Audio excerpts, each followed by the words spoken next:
Good morning students. 65वीं video है और हम क्वेश्चन नंबर 24 से शुरू कर रहे हैं। लिमिट चेंज कर दी गई है ना, पहले 0 से 1 लिख लिया था मैंने। अब इसको आप इसी के अकॉर्डिंग करिए जैसे आपकी बुक में है। तरीका वही रखेंगे भाई, 3 - x वगैरह वो सब कुछ सेम है। तो अभी मैं ज़्यादा आपको समझाऊंगा नहीं इस मैटर पे, क्योंकि वो पिछला क्वेश्चन जैसे मैंने समझाया उसी कंडीशन पे ये भी होगा। तो डायरेक्ट कर रहे हैं। अब थोड़ा सा स्पीड भी ले लूँगा थोड़ी सी, ध्यान रखिएगा इसको ना। तो 3 - x को हमने t² ले लिया और x की वैल्यू की हमको ज़रूरत पड़ेगी आगे। तो x की वैल्यू हमारे पास आ जाती है x = 3 - t², ठीक है। और इसका हमने अवकलन कर दिया तो -dx = 2t dt आ जाता है। इस माइनस को हटा के इधर भेज देते हैं तो ये हो जाता है dx = -2t dt, ठीक है। ये वैल्यू आ गई। इस वैल्यू को आप यहाँ रखते हैं तो क्वेश्चन हमारा कन्वर्ट होता है। -2 को तो बाहर कर दिया और x की जगह पर ये वाला जो x है इसकी जगह पर ये वाला आ जाएगा 3 - t² अपॉन में 3 - t², ये वाला आ गया। इसकी जगह पर t² रख दिया तो t² अंदर है। -2 को बाहर कर चुके हैं तो t और dt यहाँ आ जाएगा। क्लियर हो गई बात। अब क्या कर लेंगे कि जब ये जो t² है ये हट के बाहर आ जाता है तो t बन जाएगा। t से ये t कैंसिल हो गया तो बचा क्या हमारे पास बचता है -2 तो बाहर चल ही रहा है और ये आ गया √3 - t² और dt हो गया, ठीक है। अब ये सब बता चुका हूँ मैं पिछले क्वेश्चन में, वही सेम है ना, रिपीटिशन सेम है, बस ये लिमिट में चक्कर पड़ गया। तो लिमिट क्या है, यहाँ पर उच्च सीमा आ रही है। उच्च सीमा है x = 3, x = 3 आ रहा है। जब x = 3 आ रहा है तो t का मान क्या होगा, जब x = 3 है तो t का मान 0 हो गया ना, तो यहाँ 0 आ जाएगा। फिर निम्न सीमा है, निम्न सीमा x = 0 है, x = 0 तो t बराबर क्या हो जाएगा, t बराबर √3 हो जाएगा। देखिए यहाँ 0 हो जाएगा तो 3 बचेगा, t² का अंडर रूट करेंगे तो √3 आ जाएगा, ठीक है। ये मान यहाँ रख देते हैं। तो उच्च सीमा है 0 और यहाँ 3। इसमें भी सेम वही कंडीशन है कि भाई 0 छोटा होता है, √3 बड़ा होता है। √3 की वैल्यू 1.732 होती है तो माइनस अपने आप ही बाहर आ गया, हमें कुछ नहीं करना। और इस चीज़ को मैं क्या लिख सकता हूँ, √3 का स्क्वायर लिख सकता हूँ। आगे ना वही प्रोसेस है पुराना। तो -2 हो गया, सूत्र बन रहा है, सूत्र आपको साइड में यहाँ शो करना है। और फिर हम डायरेक्ट फार्मूला लगा रहे हैं। तो पहले x/2 तो t/2 हो गया, फिर √3 का स्क्वायर -t² हो गया प्लस a² / 2 हो गया और साइन इनवर्स x/a हो गया, तो x/a हो गया, ठीक है। और √3 से और 0, ये वैल्यू आ गई। फिर -2 आ गया। अब आपको उच्च सीमा लगानी है, पहले 0 लगाएंगे। अब देखिए 0 लगाते हैं तो क्या वैल्यू आती है, जैसे आप यहाँ 0 रखते हैं यहाँ पर 0 करेंगे तो ये 0 हो जाएगा।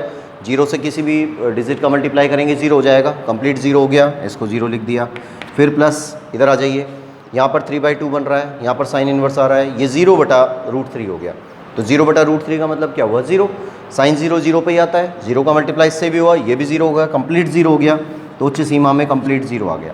फिर √3 यहाँ पर रख देते हैं तो ये आ जाता है √3। देखिए इसमें भी 0 आ रहा है कि यहाँ पर √3 रखेंगे तो 3 आएगा, 0 हो जाएगा, ये भी ख़त्म है ना, तो ये 0। फिर प्लस इधर आ जाइए, अब यहाँ पर आ रहा है 3/2, ठीक है, ये 3/2 हो गया।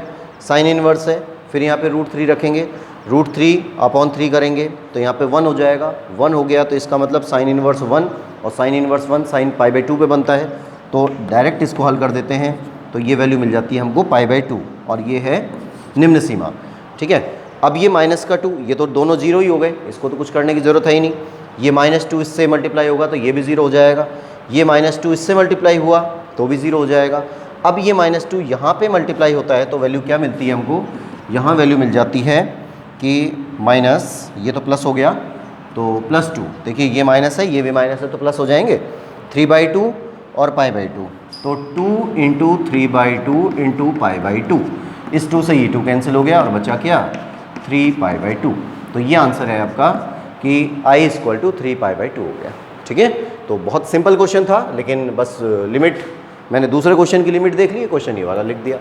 तो कोई ऐसे घबराने की ज़रूरत है नहीं, पेपर में ऐसे आ जाते हैं, कई बार चेंज करके दे भी सकता है, कोई बड़ी बात नहीं है, ठीक है।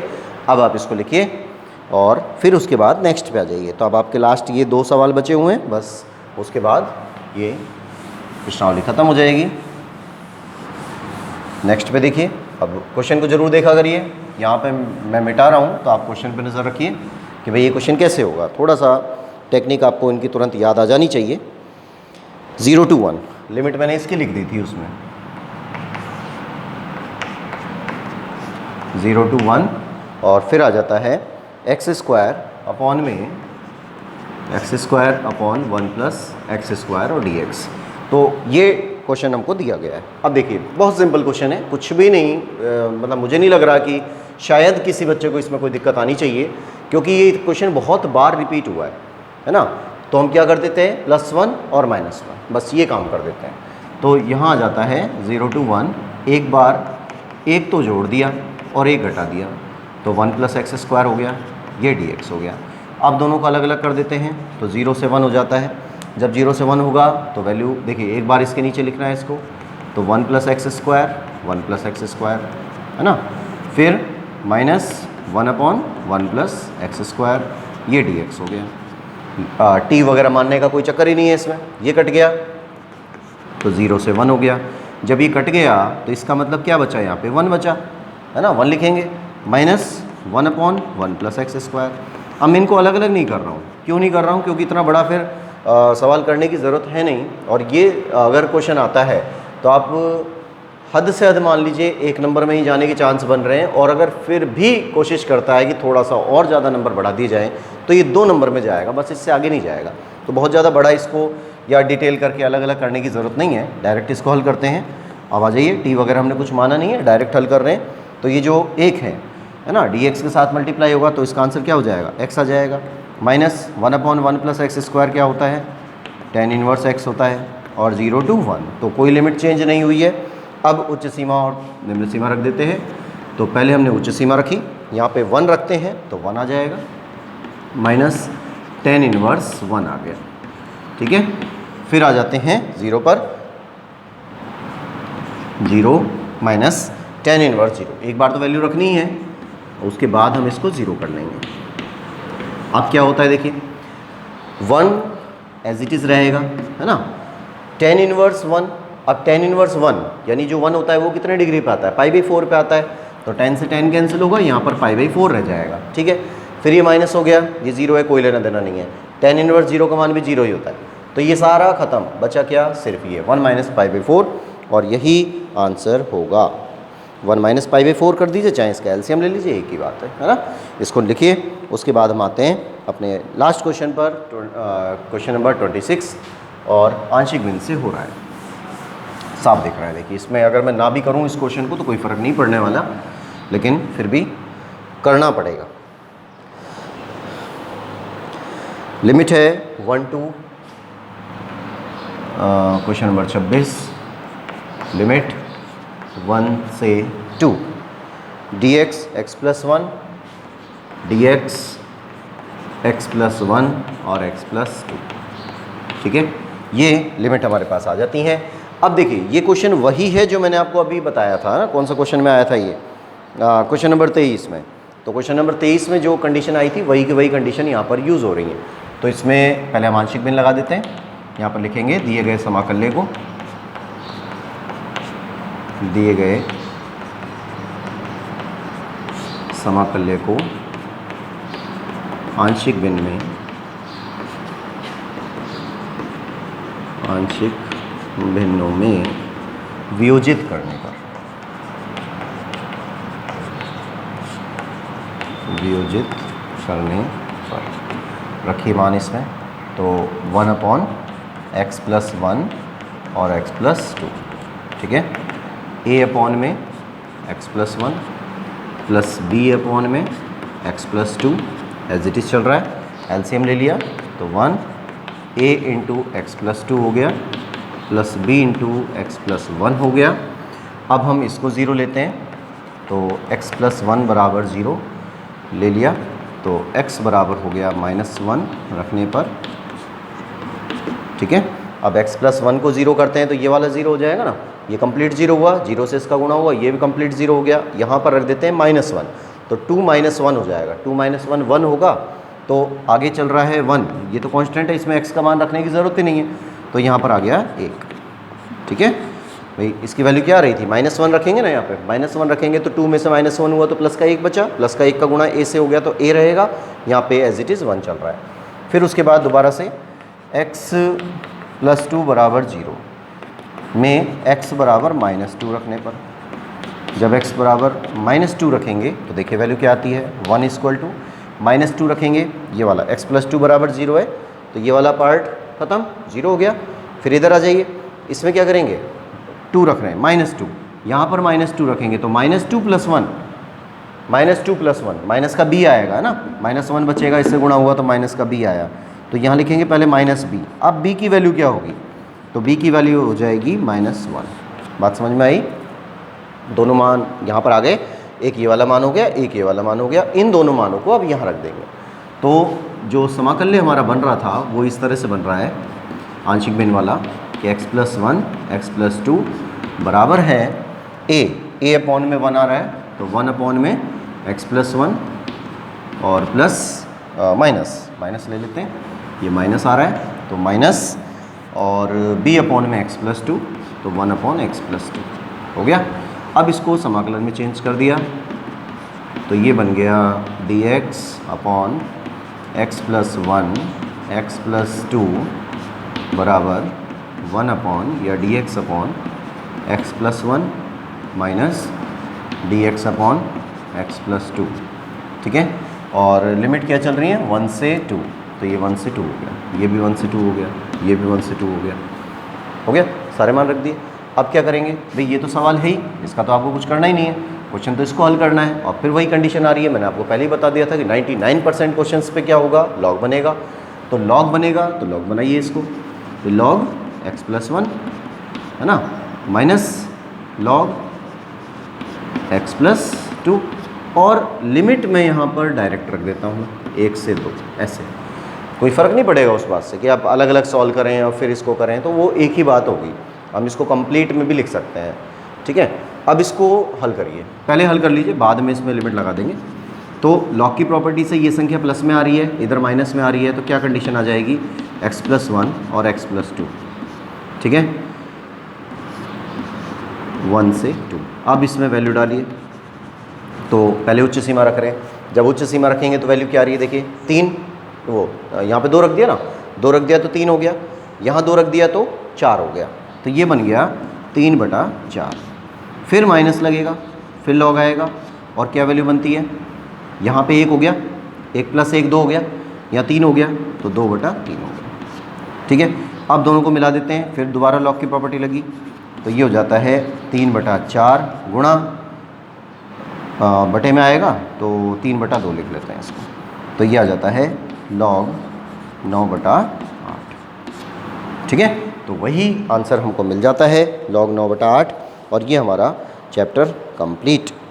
तो चैप्टर क्या मतलब एक्सरसाइज कंप्लीट 10.2, इसको नोट करिए, फिर हम नेक्स्ट पे आते हैं।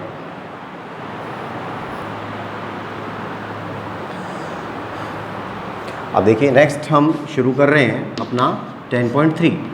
तो 10.3 में कुछ लिमिट्स के बारे में ही बात की गई है। क्वेश्चन बहुत सिंपल है, क्वेश्चन में कोई प्रॉब्लम नहीं है, बल्कि हम अगर इस बात को बोलें कि हो सकता है 10.1 से 10.2 से भी ज़्यादा आसान क्वेश्चन 10.3 में रहेंगे। क्यों रहेंगे, उसका एक रीज़न है कि यहाँ पर कुछ जो सीमाएं हैं उनका गुणधर्म दिया गया है ना, यहाँ पर गुणधर्म दिए गए हैं। अब गुणधर्मों की ज़रूरत क्यों पड़ी, तो मैंने आपको एक क्वेश्चन पे बताया भी था कि गुणधर्म की ज़रूरत हमको इसलिए पड़ रही है, या कुछ ट्रिक्स हैं, मतलब ये गुणधर्म क्या है, ये ट्रिक्स हैं कुछ।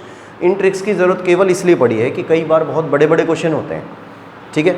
उस बड़े क्वेश्चन में अगर हम कोई ट्रिक लगा दें, छोटी सी कोई ट्रिक लगा दें, तो उससे वो बहुत बड़ा क्वेश्चन छोटा सा हो जाता है, और हो सकता है उसका जो सॉल्यूशन का तरीका हो वो भी ज़्यादा टिपिकल ना हो कि बिल्कुल सिंपल हो जाए।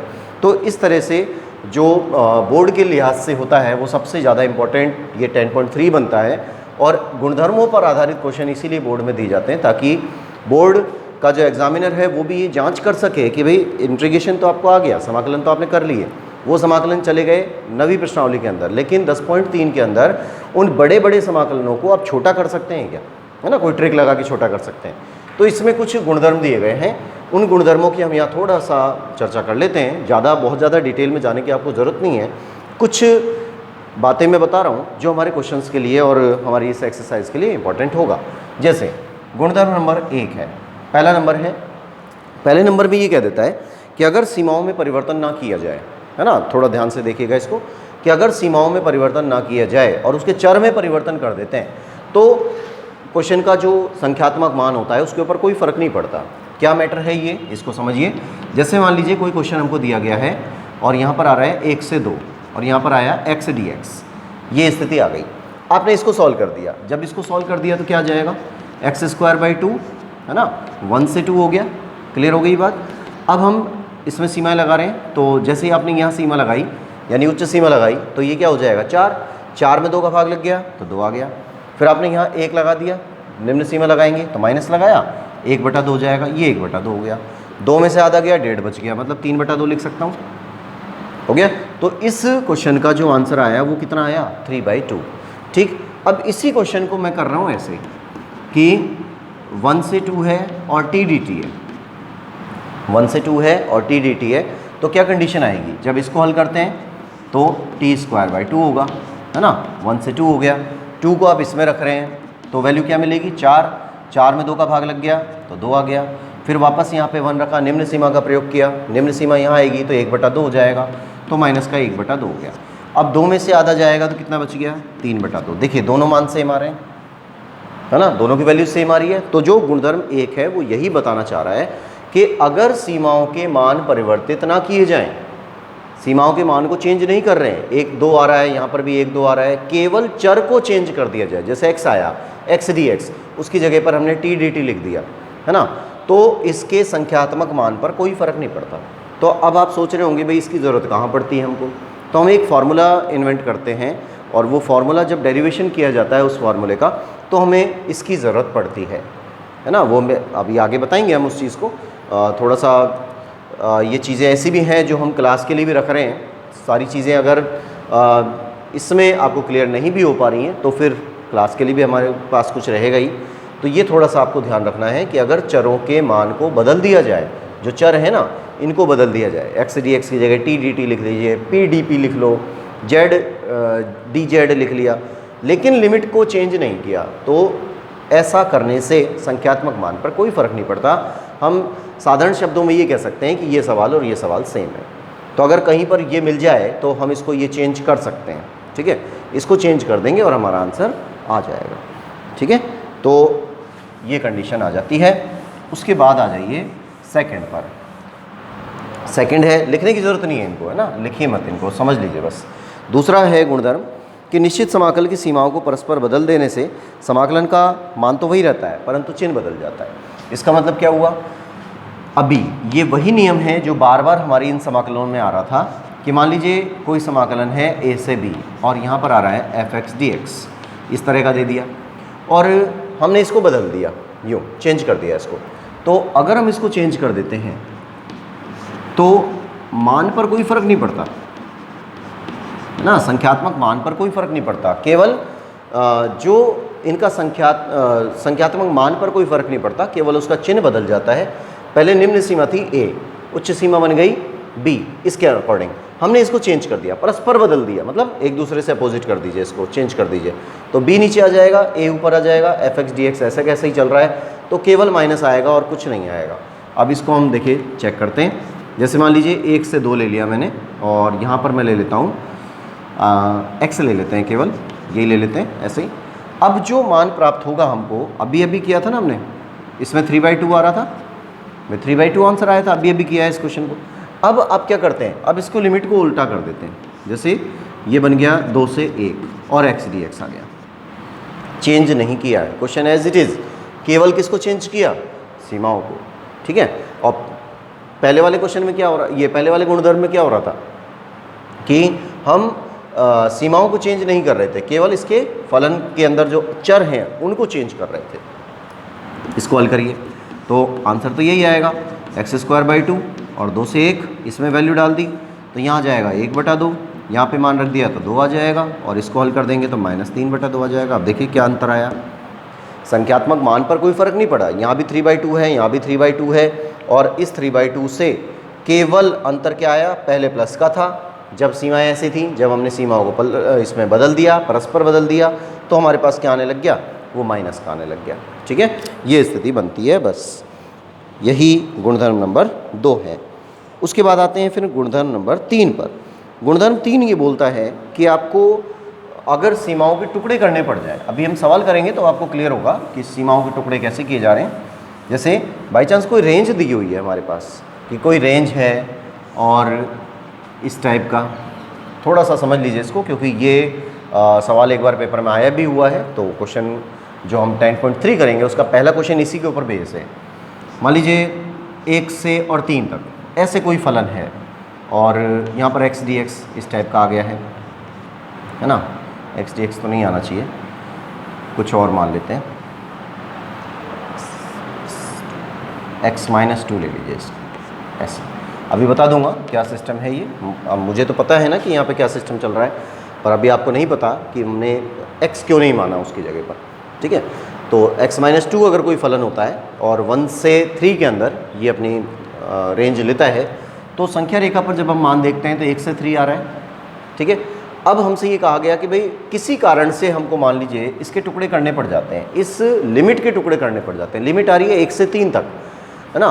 और इस सवाल के अकॉर्डिंग यहाँ पर एक बिंदु और प्राप्त होता है और वो आता है 2, क्योंकि यहाँ पर आ रहा है x - 2। x - 2 को जब आप 0 के बराबर लेंगे तो x = 2 आएगा, तो x = 2 यहाँ पर इसमें रिप्रेजेंट करना पड़ेगा। तो लिमिट हमारी बनती है 1 से 2 और 2 से 3। ठीक, तो ये जो क्वेश्चन हमको दिया गया है वो इस प्रकार से चेंज हो जाता है कि 1 से 2, 2 से 3। अब ये जो पहला वाला पार्ट है ये तो माइनस में चला जाएगा dx, और जो दूसरा वाला पार्ट है वो प्लस में चला जाएगा, ये dx हो गया। और जब हम इनको सॉल्व करते हैं, या तो आप डायरेक्ट इसको सॉल्व कर दें तब भी वही आंसर आएगा, अगर लिमिट को बिना तोड़े करते हैं तो यहाँ थोड़ा सा मॉडुलस गड़बड़ करेगा। लेकिन अगर मॉडुलस वाले क्वेश्चन आ जाते हैं तो इस तरह से तोड़ के आप उसको कर सकते हैं। तो इनकी पूरी विधि में बताऊंगा।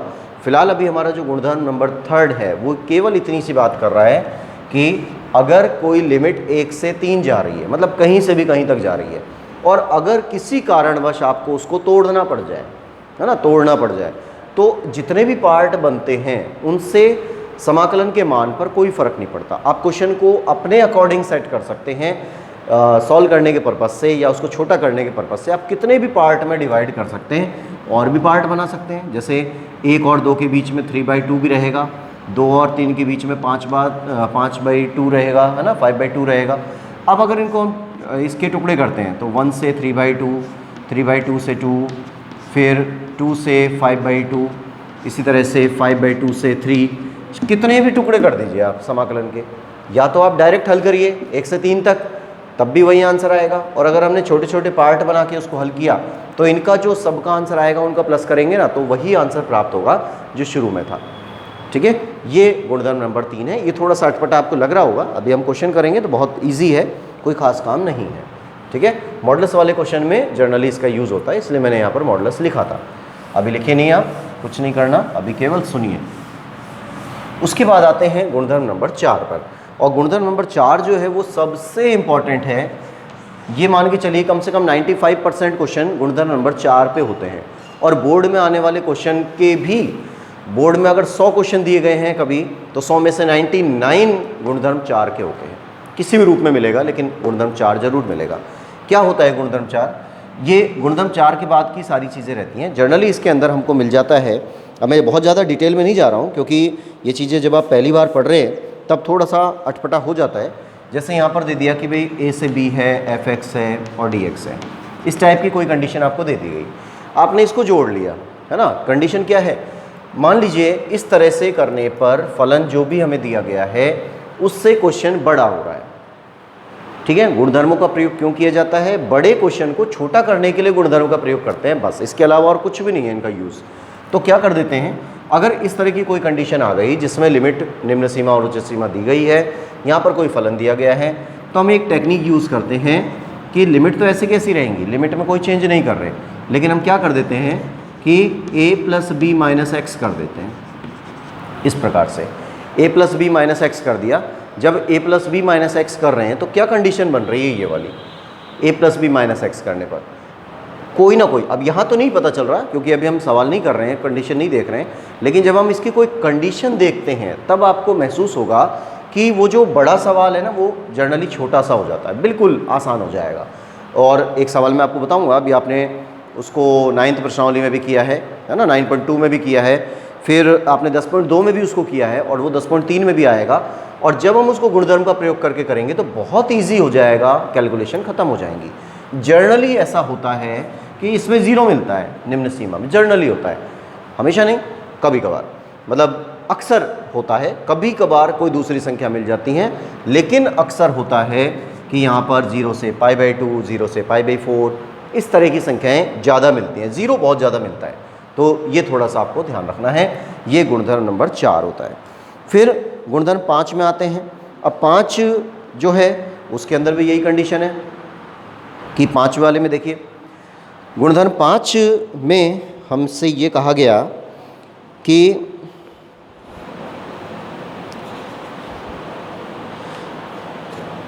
अगर कोई फलन है और उसका अपवर्तनांक की बात कर रहे हैं, अपवर्तनांक मतलब यहाँ पर अपर लिमिट जो हो रही है, अपर लिमिट के अंदर अगर कोई डिजिट मल्टीप्लाई हो रही है तो फलन का जो ये वाला पार्ट है, जैसे इसी को ले लेते हैं हम एग्जांपल, मान लीजिए जैसे a से और 0 से दिया गया है कि 0 से n a है, इस टाइप का, मतलब n कोई अपवर्तनांक है, कोई गुणज है और वो इस तरह की कंडीशन लेके आता है। अब ये देखिए, ये जब मैं ये चीज़ें बता रहा हूँ ना तो मेरे दिमाग में तो क्वेश्चन चल रहे हैं कि भाई कौन कौन से क्वेश्चन हैं ऐसे जो ऐसे होते हैं, लेकिन अब आप पहली बार इस चीज़ को देख रहे हैं तो कई बार माइंड में आती है कि बात भाई ये तो क्लियर ही नहीं हो रही कि आप बोल क्या रहे हो। तो ये कब क्लियर होती हैं? जब हम इनके साथ सवाल करते हैं। अभी आपको पता है टाइमिंग आप देख रहे होंगे वीडियो की, लगभग 25 मिनट के आसपास हो गया, तो मैं ज़्यादा क्वेश्चन नहीं बता पा रहा इसमें, लेकिन जब हम 10.3 करेंगे ना तब मैं डायरेक्ट इनको बार बार फिर रिपीट कर दूंगा, गुणधर्मों के साथ में उसको रिपीट कर देंगे। तो ये कंडीशन अगर हमको मिलती है, जैसे 0 से चालू हुआ, यहाँ पर कोई भी लिमिट है, अपर लिमिट है और उसके साथ में कोई गुणज चल रहा है, तो हमारे पास ये कंडीशन आती है कि अगर ये अपवर्तनांक है तो जो n है वो बाहर होगा और ये f(x) dx ये इसकी कंडीशन बन जाती है और उससे ये क्वेश्चन बहुत ही ईजी हो जाएगा। इसका मीन्स ये हो जाता है कि अगर यहाँ पर कोई गुणांक चल रहा है, ये वैसे ही 3 वाली कंडीशन के जैसा ही बन रहा है कि na का मतलब है a को n से गुणा किया गया, a को n से गुणा किया गया, और अगर हम इसको टुकड़े में तोड़ दें जैसे a plus a plus a plus a तो वो n a ही तो होगा, मतलब a के हमने n टुकड़े कर दिए, है ना। तो वही 10.1 में जो बातें बताई थी मैंने उसी का थोड़ा सा ये कह सकते हैं कि थोड़ा सा उसका एक रूप इसके अंदर दिखाई पड़ रहा है हमको, तो कोई ऐसी बड़ी बात नहीं है ये। उसके बाद अब सवाल में देखिएगा इसको, है ना, अभी कोई दिक्कत आती है तो कोई भी ऐसी दिक्कत वाली बात है नहीं यहाँ पर, क्योंकि क्वेश्चन जब हम करेंगे तो एग्जाम्पल भी आएंगे आपके सामने। एग्जाम्पल अभी मैं नहीं दे पा रहा टाइमिंग के कारण। अब आते हैं हम अपने गुणधर्म नंबर 6 पर। गुणधर्म 6 में 2 चीज़ें नहीं आती हैं, पहले तो ये समझ लीजिए, एक तो होता है समफलन और एक होता है विषम फलन। तो अगर विषम फलन आ जाता है कहीं पर तो गुणधर्म 6 के अनुसार उस फलन का आंसर 0 होता है, सीधा 0 विषम फलन के कारण। और अगर समफलन होता है तो फिर उसके लिए कुछ प्रॉपर्टीज़ बन जाती हैं। अब विषम फलन क्या होता है और समफलन क्या होता है, पहले इसके बारे में डिस्कस करते हैं। जैसे मान लीजिए हमें दे दिया गया कि f(x), यहाँ इसको मैं इधर लिखता हूँ कि समफलन के लिए अगर हम चेक करते हैं पहले, तो मान लीजिए हमें दिया गया f(x) बराबर cos x, ये कोई फलन मिल गया, मिल सकता है ना, इसका समाकलन कर सकते हैं हम। f(x) बराबर cos x है। अब इसको x के स्थान पर -x रख दिया, हमने क्या किया, x के स्थान पर -x रख दिया। जैसे ही हम x के स्थान पर -x रखते हैं तो यहाँ पर भी -x आएगा, तो cos -x हो गया। अब क्या बन रहा है, ये cos माइनस थीटा। अब cos माइनस थीटा क्या होता है, cos minus theta cos theta ही होता है, तो ये आ गया cos theta as it is. और क्या वैल्यू बन गई, मतलब ये कब आया, जब हमने -x रखा है ना, तब भी cos x आया। अब ये जो cos x है ये किसके बराबर है, cos x की वैल्यू किसके बराबर आ रही है, f(x) के बराबर आ रही है, तो यहाँ लिख देते हैं -x बराबर f(x). यानी सरल शब्दों में हम ये कह सकते हैं कि यदि कभी x के स्थान पर -x रखना पड़ जाए और फलन पर कोई प्रभाव नहीं पड़े, जो फलन हमें दिया गया था वही का वही फलन वापस रह जाता है, तो इस प्रकार के फलन को हम कहते हैं सम फलन। ठीक है, दोबारा सुन लीजिए। अगर किसी फलन में x के स्थान पर -x रखना पड़ जाता है और उसके बाद भी फलन के मान पर कोई फर्क नहीं पड़ता, फलन एज इट इज़ वापस प्राप्त होता है, तो उस प्रकार के फलनों को क्या कहेंगे? सम फलन। और विषम फलन कैसा होगा? जैसे हमें दिया गया f(x) बराबर sin x, ये दे दिया। अब हम करते हैं इसमें x के स्थान पर -x रख दिया, तो x के स्थान पर जैसे ही ये -x रखेंगे तो sin -x हो गया, है ना। अब सूत्र क्या बनता है? sin माइनस थीटा बराबर माइनस साइन थीटा, तो ये माइनस साइन थीटा हो गया। चल क्या रहा था आगे? -x, प्राप्त क्या हुआ? माइनस तो है ही, है ना, और sin x किसके बराबर आ रहा है? fx के बराबर आ रहा है, तो ये fx हो गया। अब क्या कंडीशन बन गई कि हमने जैसे ही फलन में x के स्थान पर -x रखा, वो फलन प्राप्त तो हुआ, फलन तो प्राप्त हुआ एज इट इज़, लेकिन कैसा प्राप्त हुआ? ऋणात्मक प्राप्त हुआ।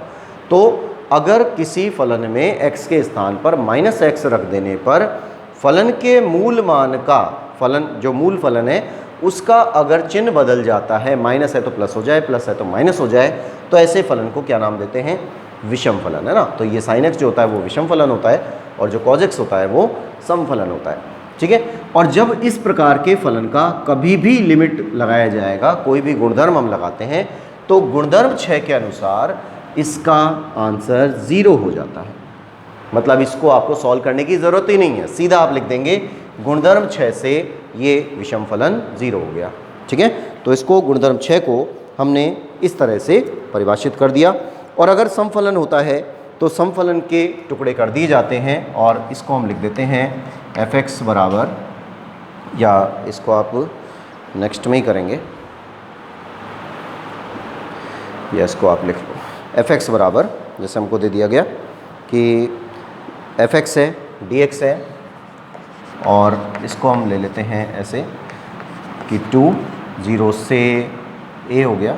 यहाँ पे लिमिट चल रही हैं, जैसे हमने ले लिया -a से a, यहाँ की लिमिट की ये पहचान रहती है, तो 0 से a हो जाएगा, f(x) dx हो जाएगा अगर सम फलन है तो, है ना। सम फलन है तो ऐसा होगा, और 0 है मतलब 0 आंसर आएगा अगर विषम फलन होगा।